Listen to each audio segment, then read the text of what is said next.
Okay, great. Well, we are going to go ahead and get started here.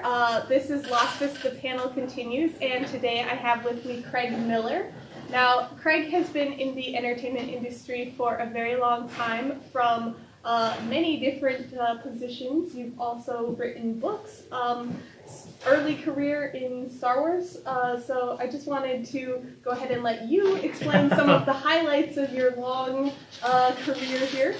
Well, let's see, 40 years ago, 42 years ago now, I was hired by Lucasfilm to work on the marketing of this new science fiction movie they were doing, initially as a consultant and then hired full-time on staff.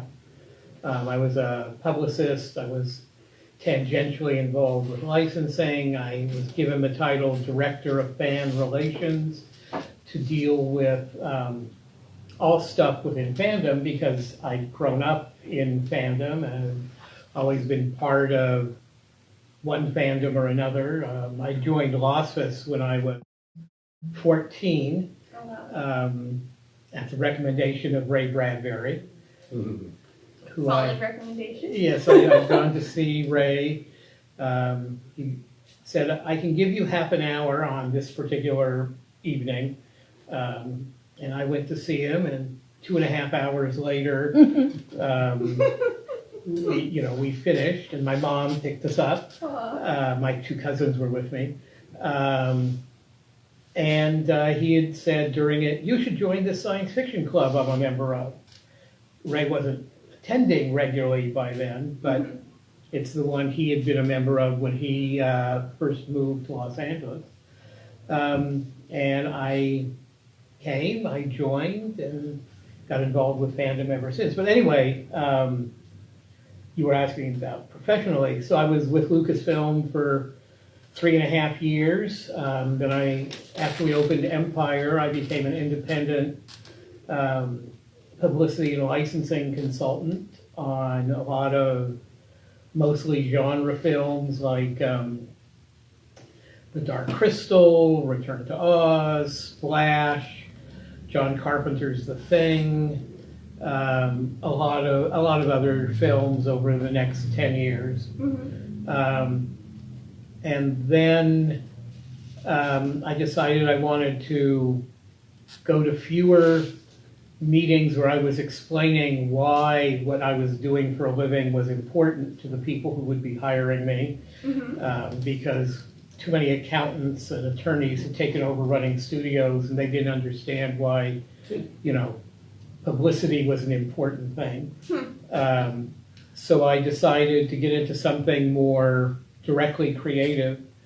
And I'd always been a big animation fan, and I thought about writing, and the first opportunity I had to write on a TV show was they were going to do an animated version of the movie Ghostbusters. Oh, cool. And I hadn't worked on the movie Ghostbusters, but as it turned out, I knew some of the people there from the movie, but that was completely unrelated to how I ended up on the show. A friend of mine had been hired to be the showrunner on the animated version. And I went to him and said, hey, can I try to write something for you? And this was before writing animation had become cool, and there were now thousands and thousands of people who want to become animation writers. And we also used to get much bigger orders. It used to be something called syndication, which is basically the local stations, which are now Fox stations and WB or the CW and that sort of thing. Then they were all local and independently owned and operated, and they would buy the rights for shows in their neighborhood or in their market. That was syndication. You would sell a show rather than to a network, which already had a group of stations like NBC. You would sell it to the station in LA and the station in San Francisco and the station in Sacramento and all throughout the country. And a lot of animation was done that way, and it would run Monday through Friday And so we would get orders for like 65 half hours at a time. Yeah. And we got big orders like that, you could take a chance on more new writers. Because if someone didn't work out, you had time in the schedule. Yeah. You could push that episode to the back and have time to make up for it.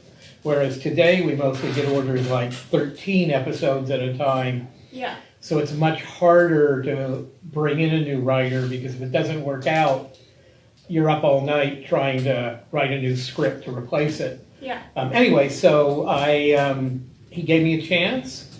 That was J. Michael Straczynski, who later went on to do Babylon 5 and a bunch of other stuff. That's cool. He's known for, but Joe was a friend and he gave me a chance. I ended up doing 3 episodes of The Real Ghostbusters, its first season. Mm-hmm. And then I went on to a show called The Bionic 6, where I wrote 10 episodes of that show. Cool. And I've been involved in animation ever since. I've done some live action. I wrote for Showtime's series The Hunger. Mm-hmm. I worked for about 15 minutes on Murder, She Wrote. Not quite 15 minutes, but not long enough to really have been on the show. I sold 1 episode to them. I wrote the outline, and Angela Lansbury fell down, broke her hip, and the rest of the season was canceled. But mostly I do animation. I've done everything from Curious George and the Smurfs to Real Ghostbusters to G.I. Joe and Beast Wars and the whole spectrum of shows. And I do a lot of stuff for the international market. I've done. You're having more fun writing now? Is this like? Oh yeah, I mean, it's a different set of meetings that are fun. You're in meetings. But you know, there's a thing about creating whole worlds. I do a lot of development, which is where usually it's based on a toy or a book or a comic book. So some of the world exists, but then I'm supposed to take it and figure out how we make a TV show out of this. And I've done that for a lot of shows, and I've been the showrunner on a lot of shows, and I've done shows in China, Dubai, Italy, France, Australia, Costa Rica. Wow. All kinds of places. So it's taking you all over the world. Well, every show is promised, we'll bring you over for meetings and stuff, and except for one show in Australia, which did bring me over for several weeks, none of the shows have ever taken me anywhere. Although frequently, but occasionally I get invited to be a guest speaker at an animation festival, Annecy in France, Orbit Live in India, Spain, other countries have brought me in to speak at animation events, but the shows only promise to bring me in, and then they don't. But you know, they pay me to write the scripts and oversee it, so that's actually the important part. How much control do you have over the story and the final outcome when you're writing for an animated TV series? Because does it change that much? Well, it can. I mean, you actually have more than with live action. Right. In part because live action usually costs a lot more to make. Yeah. So the people in charge, whether they know anything or not, feel they know everything, and you get a lot more notes, and you have a lot more people involved in making decisions, and you know, why are they doing this? Why don't they do that? Kind of thing. And in animation, you get some of that, but not that much. I mean, I worked on one show. It was an international co-production where literally the story ideas, the outlines, each draft of the script went to 40 different people who theoretically could give notes. Fortunately, only 7 or 8 of them did, and 3 of those people we could ignore their notes. They had to have the right to give notes, but we didn't have to pay attention. Oh, good. But you know, it's in all of these creative things. They say they're collaborative, and in many ways they are. But some of the collaborations is I'm above you, so I get to say how we will collaborate and what you will do. But mostly shows if you do a good job on your task, whether it's the writing or the voice acting or the storyboarding or whatever, what you do stays in the show. Cool. So it's pretty much what you turn in ends up on screen. Not always, and sometimes there's a lot of misunderstanding. We do a lot of shows, even the shows done in America for American television, usually are sent overseas to be animated. Oh, okay. And since the 80s, there's been almost no series animation actually animated in this country. Is that still the case right now? Oh yeah. Okay. Almost all of it goes overseas. Huh. There's some exceptions, but most of it goes overseas for the animation. And they do the animation, and the animators frequently do not speak English. And if there is something they don't understand, they just guess. Oh. They never ask questions. So you get stuff back that's very peculiar. Well, that can add to the charm of the show. It can. I'm sure fans pick up on all of that and love it. I'll give you a science fiction one, which is on the old Star Trek animated series from the 80s. The writer, you have to be careful of colloquial phrasing. The writer, who, if I remember correctly, is a friend of mine named Buzz Dixon, wrote an episode where Captain Kirk, I think it was Captain Kirk, gets buzzed, by the communication system. And back in classic Star Trek, they didn't have the lapel pin things. You had to go to a communicator on the wall with a button and push the button and talk into it. Well, he said colloquially that the character, Captain Kirk, went up to the communicator and punched the button. Unfortunately, punch the button was not a known phrase in Japan, where they were animating these episodes. And the animation came back showing the captain hauling off and putting his fist through the communicator and through the wall, and then speaking into a hole in the wall. Presumably because the person calling him was on the other side of that wall. But, these things happen when you don't understand and you don't ask. So, because I work a lot with shows where it's animated overseas, and frequently the production is overseas, I am exceptionally careful, though not always careful enough, about using colloquial phrases and putting in internet links into my script. If I think there's something they won't recognize, particularly an object. I did a show in Italy, and I needed someone to wear a sports coat. And if I say a sports coat here, it means, like a suit jacket. That's not what that phrase means in Italy. A sports coat would be like the jacket for your favorite soccer team, your favorite football team. And I could not find, I don't speak Italian, I could not find the phrase for that piece of apparel. So I found a picture of one on the internet, Google is your friend, and put that link into the script so that they could look and see what I was talking about.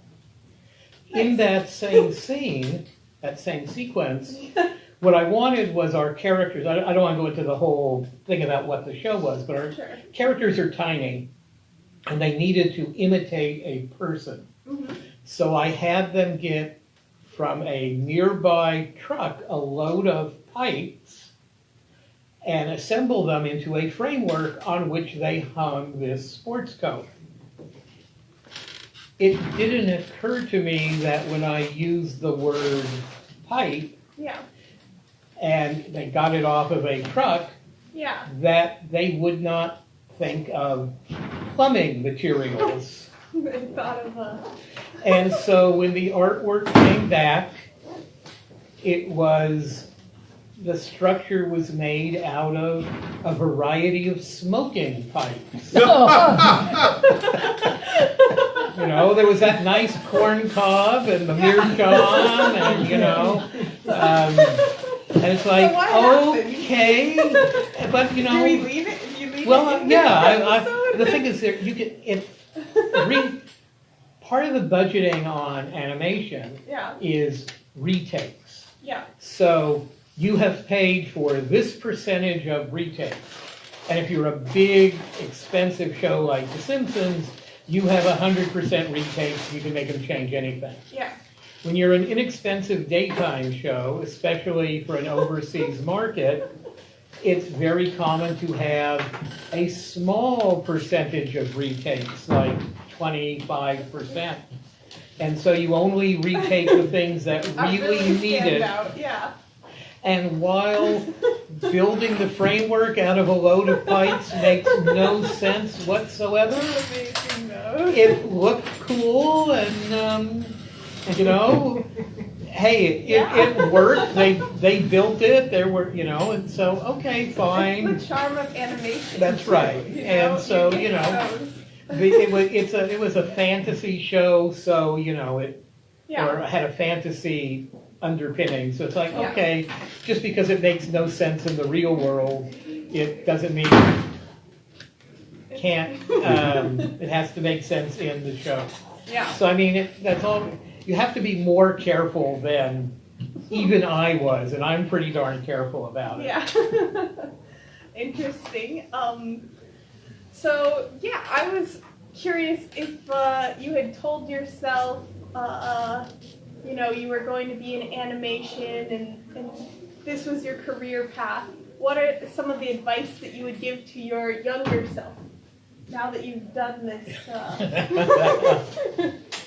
My younger, I might have instructed my younger self to find a different area to work in. No. I mean, I love animation. I love working in animation and the people that I deal with. It is not the most profitable area of television writing. For the most part, much of it is non-union. Okay. What is union, a high percentage is done through an IATSE local. I don't want to get into a long, boring union thing, but IATSE is the so-called below-the-line unions, the lighting guys and the camera people and the grips and the costumers and that sort of thing. Animation is sort of lumped into it collectively, and writers of animation are in the Animation Guild. Yeah. Because historically, when all the unions started, animation didn't have separate writers. They had what they called gag men and board artists, and because you were doing, you know, shorts and cartoons, and basically, you know, think of the Roadrunner. You're not really writing a script. You're coming up with a concept. Okay. Visually. Yeah, I mean, the Coyote wants to get the Roadrunner, and he's going to do a number of variations on I Have a Time Bomb, and you do 7 different versions of that. Or Bugs Bunny gets pissed off at Elmer Fudd for something, and so he's going to do a variety of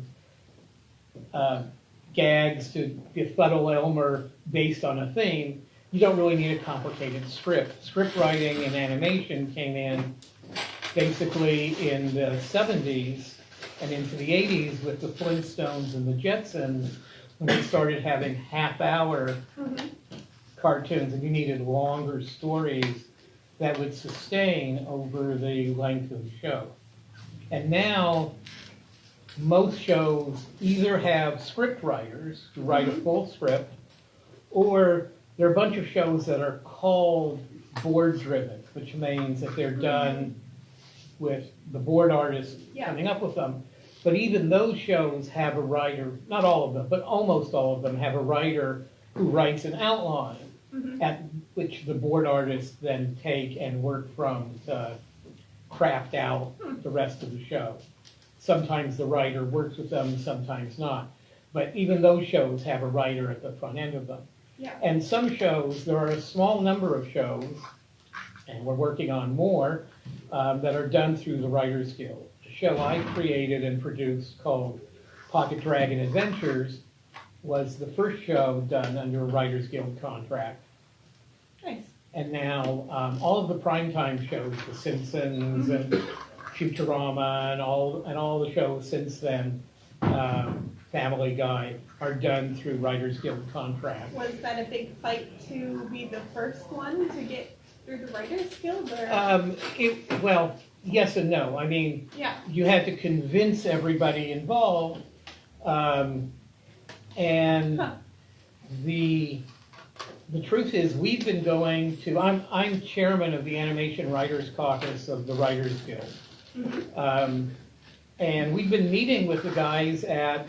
This was around the year 2000, The Simpsons and Futurama about going for a Writers Guild contract. And most of them had come out of, or many of them had come out of writing sitcoms, which are Writers Guild covered. But they were afraid that Fox would fire them. They, some of them in their individual personal services contracts are getting some form of residuals and some form of medical, but not all of them. And they had to police them individually and that sort of thing. But, there's a big belief in this country that if you ask for a union contract, you'll get fired. And in some places that will happen. Technically, it's illegal.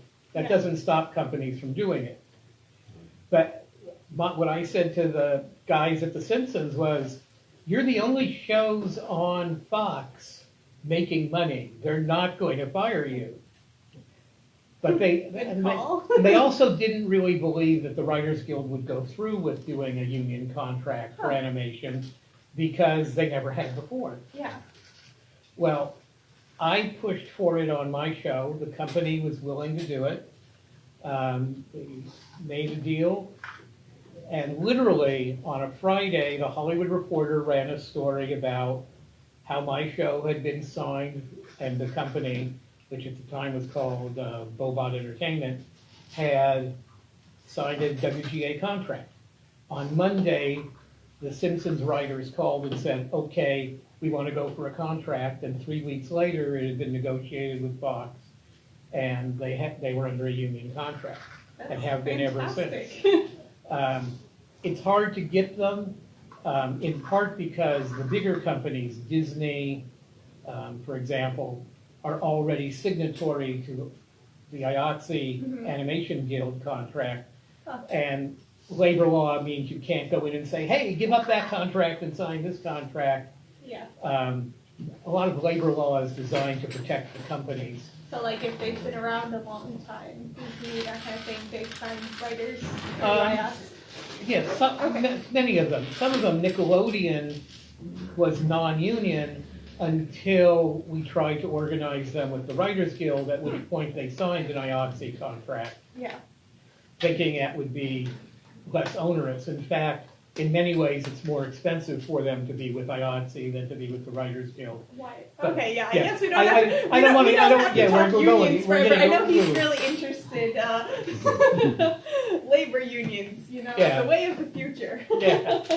But very cool. So you would. The question that started the labor union tangent was what advice you would give to your past self, not animation. Well, the reason not animation is really that there is still an onus against animation from live action shows. From live action shows, they sort of look down, oh, you work on animation, that isn't like real writing. Yeah.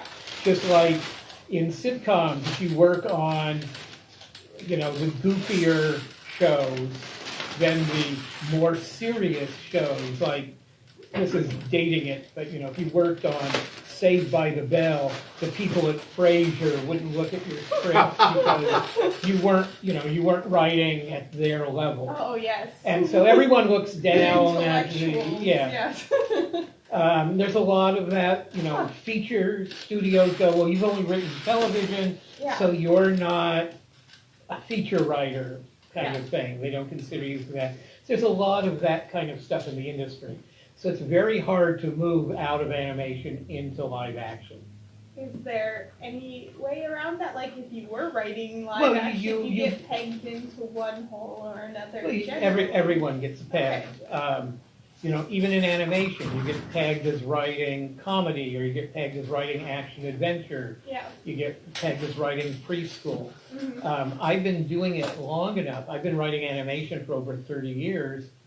That in my career, I've written pretty much everything. Yeah. But what will happen is I'll write a girl-centered show, and then I'll get hired for another girl-centered show, and suddenly people go, "Oh, you're a girl writer," and it's like, "Yeah, well, here's the Beast Wars I wrote, my this action adventure series." Cool. And things like that. And you have to keep demonstrating that you can write everything. And it's true, not everyone can. Some people are really more in one niche than another. But I think if you're a good writer and you think about it, you can actually write all these different genres and all these different areas.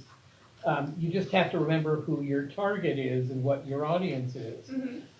When I was doing Pocket Dragon Adventures, which was a animated fantasy adventure comedy set in a medieval world with a bunch of 6-inch tall dragons. And I brought in a couple of writers because we did 104 episodes. I brought in a couple of writers who had only written action adventure. And they said, "I can't write comedy." And I said, "Sure you can." And I talked to them about the differences between writing comedy and writing action adventure. I did one show. In fact, the second show I did was a show called The Bionic Six, which I mentioned a little earlier. The Bionic Six started out as a straight action adventure show. But the concept as it had been developed was really dopey. There's no getting around it, There was a Caucasian adult male and female who were married, and they had two teenage kids, a teenage boy and a teenage girl, and they had and all four of them are Caucasian. And they had an adopted black teenage son and an adopted Asian teenage son. And they had these bionic abilities because Universal Studios had the Bionic Woman and the $6 Million Man, and they thought they owned the word bionic and wanted to get in the animation business. And so they commissioned this show. And the bad guys were dopey, and our heroes had an 8-foot-tall robot gorilla who they had their powers. Some of them had masks and some of them didn't, but they did have, spandex outfits. But whether they were heroes or not, they had an 8-foot-tall robot gorilla, and somehow their secret identity was protected. No one realized that this particular weird accumulation of nationalities and ages and an 8-foot-tall robot gorilla could possibly be the same. They wrote the first 6 or 8 episodes, I forget, as straight action adventure. And they realized that this really wasn't working well because the underlying concept just wasn't. So they brought in new writers. I was among the new writers, and we redid those 8 episodes and then wrote 57 more. We did 65 half hours. Exact same characters, exact same relationships, but we wrote it as a comedy. Because the storytelling is the same. You're still telling, no matter whether it's this show or something else, you're telling a story. You're telling a story about characters, and there's some conflict they have to deal with. They have, has to be resolved, and how you tell it is the difference between drama and comedy. It's not that you're telling different stories, it's how you're telling the story. So I don't remember how we got into this, but... No, that's good. But it brings me to another question. What are some of the most valuable skills that a writer should have? Like tools in their toolbox, things that help you. They don't need as strong an ego as an actor does. Okay. But you need to have a strong ego. Actors, you go in an audition and they go, nah, you're too ugly, or you're too fat, or you're too thin, or you're too black, or you're not black enough. And everything they're saying is about you as a person. Yeah. And it's really easy to have that really knock you back. Yeah. And I've seen a lot of people come into the field, try to be actors, and they just didn't have the strength to do it, because it's really hard. Really? Writers and artists and a lot of other things, it's, they're looking at your work and they're poking at your work. And so that's, you have an emotional connection to it, but it's not the same thing. They may say, your story is not exciting enough, your story is not funny enough, but they're not saying, you are ugly. Yeah.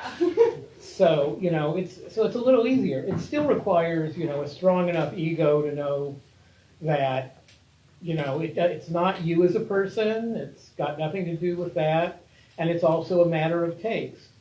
Your story doesn't work for them. They may be right, it may not be a great story. Everyone,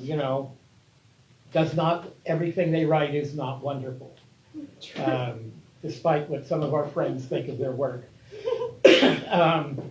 But even when your stuff is good, sometimes it's just not what that person likes or what that person needs at the moment. It's why when you're at a level where you go in and you pitch shows to studios, it's not that this project is bad, it's not what they're looking for at the moment. So nothing's ever dead, you just put it away. In a couple of years, when there are all new executives at all the studios, as there will be, you bring it out again, and this time, that's what they're looking for. Are there tips for pitching shows? I'm sure some people watching have hopes to pitch at some point. What's that kind of? Well, again, you have to be confident. Okay. When you're pitching, studios are buying you. They're buying the material too. They're saying, we want to do this show, but they have to have faith in you. So you have to come across as confident. You have to come across as having faith, considerable faith in this show you are pitching, and they have to think about you as a creator, as someone who will be able to take this project. A lot of people come in pitching TV shows, and they know, here are these characters, and here's this story that they've come up, and they don't understand that, that's a nice story, but we're doing 22 or 65 or 100 episodes, and these characters and this situation needs to sustain over all of these things. What did these guys do yesterday? What are they going to do tomorrow? What are the other kinds of stories they're going to get into? A lot of people come in and they haven't figured out the depth of the material, and so you've got to know that as well. Okay, that's very helpful, actually. So back to any other tools a writer might need to keep at it in this industry. Well, imagination. Okay. That seems like it'd be something that goes without saying, but some people seem to come in with one idea. Okay. And it's very precious, and they don't want to show it to anyone. You get all these writers who say, I can't show you my stuff. Even to studios they want to pitch it to as a TV show or a movie because they're afraid you're going to steal it. Fair enough. And it's like, well, first off, they're not. Yeah. And second, if you only have one idea, you're in the wrong business. Yeah. Some people have never been able to sell more than one thing, but that doesn't mean they only had one idea. The entertainment industry is a business of ideas. It's a business of coming up with more things, just in the same way you have to come up with all these different episodes, you have to come up with all these different shows, if that's your end of the business. If you're an artist, a character designer, you have to be able to come up with all these different designs and different looks depending on what the show calls for. You know, is it a serious show? Is it a comedic show? What are the characters like? Are they human? Are they anthropomorphic animals? You know, all that kind of thing. You have to have a broad range of skills and ideas. And people are too worried about having their ideas stolen. There are all kinds of laws and precedents, not just copyright, but there's a standing precedent the case is called Disney versus Wilder. Disney, not Disney.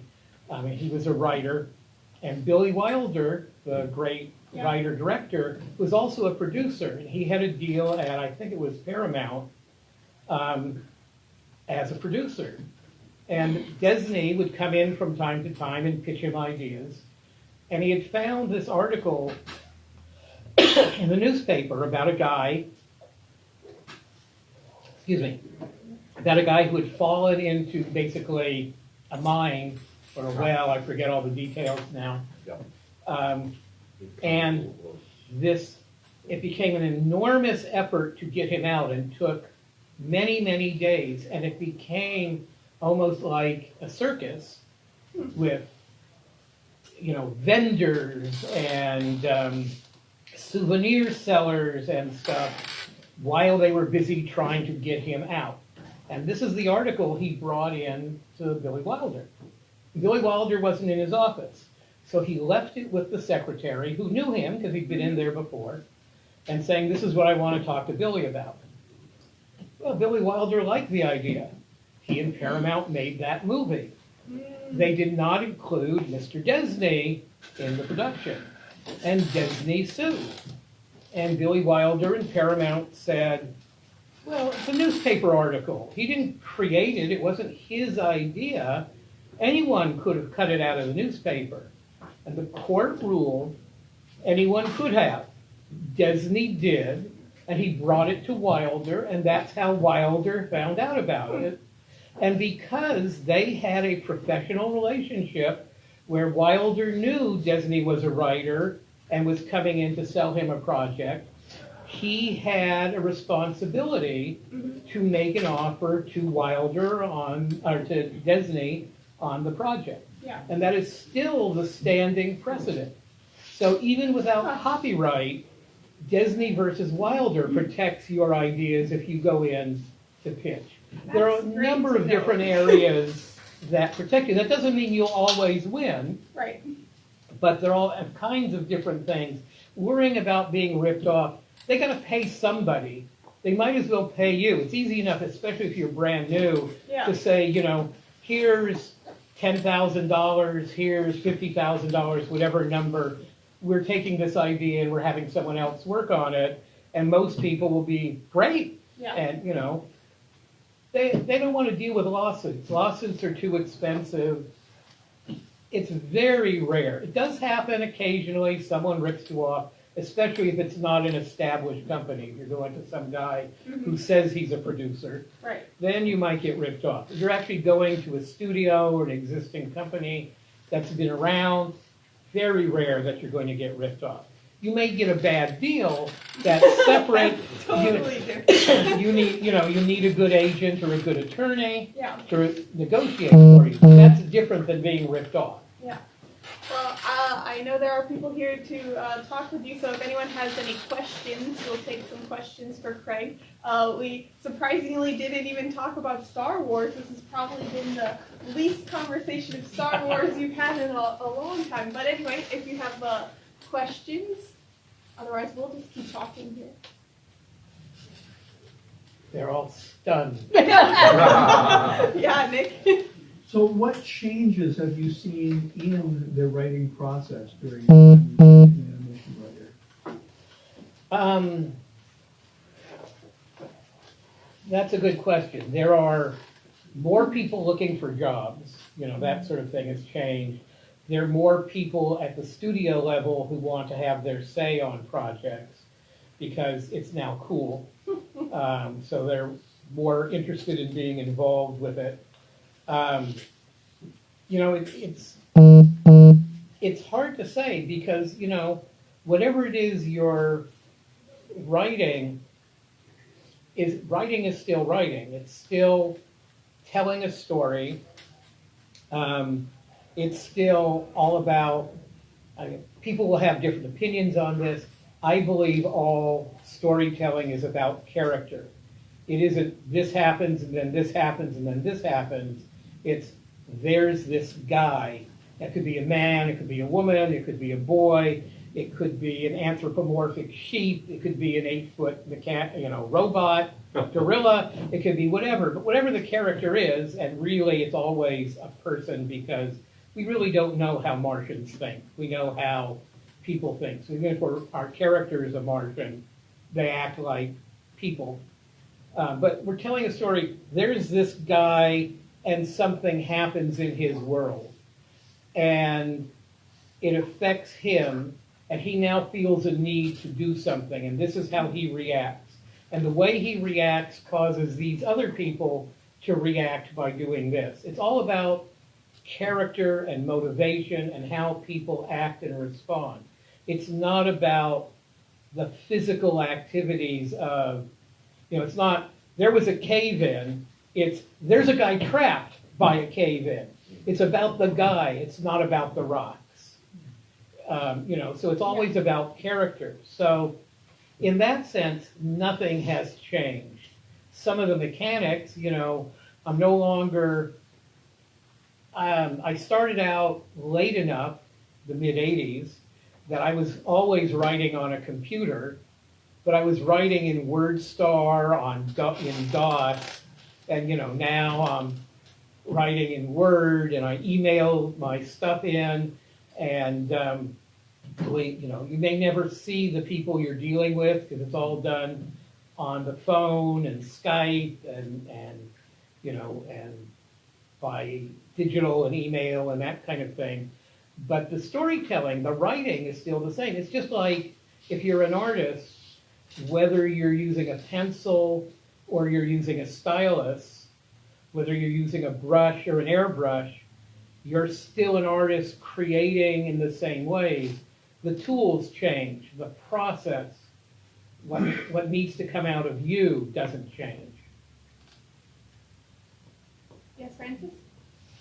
Craig, do you have an opinion on the current dust-up between WGA and the big agencies? I hope everyone's familiar with it. It's kind of complicated. Many of the very large agencies like William Morris, which is now WME, and APA, and there's like 4 or 5 really big agencies, many of which are not even just agencies anymore because they're owned by completely outside corporations, and so they have to report to stockholders and that kind of thing. Many of them are involved in what's called packaging, which is where they put together whole projects, TV shows and movies. Excuse me, and some of their clients may be involved, which is okay, you would think, because now they're getting their writer client a job and their director client a job on this project. But the problem is they're also taking a fee for the packaging. Frequently a much larger fee than any of their clients see. Not only as a flat fee, a salary, like a salary or a payment, they also take percentages. And they get an ongoing percentage of the revenues of the project, significantly larger than their clients get. And there have been many instances where they have made their clients take less, effectively made by not negotiating for more, in order to make sure the package deal gets made. Well, the WGA believes, and I think they are correct, that this is a violation of their fiduciary duty and their license as agents. They're supposed to be representing their client, not their owner, not the corporation that owns them. The, and so the writers, and it's in violation of the now 40-year-old agreement between the Writers Guild of America and the Agent of Talent Agency, or the Association of Talent Agencies, ATA. But it's been going on for a long time, and the Guild is saying no more. That contract's expiring shortly, and they're advising the membership, if it expires, you should leave your agent. And a number of smaller agencies have signed contracts, agencies that don't get involved in packaging, my agent, for example, sign contracts that say, it's called the code of conduct, saying they're not gonna do this. And there was a vote of the membership. 95 or 93 point some percent of the membership voted in favor of the Guild's position. Suddenly, the agents who were kind of stonewalling the negotiations said, maybe we should talk some more, don't be so hasty. So negotiations are back on, they hadn't been happening for a while. You know,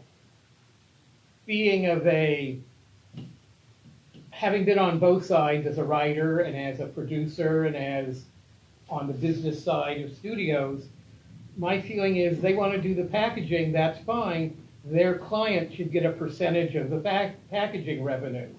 Basically, Yeah.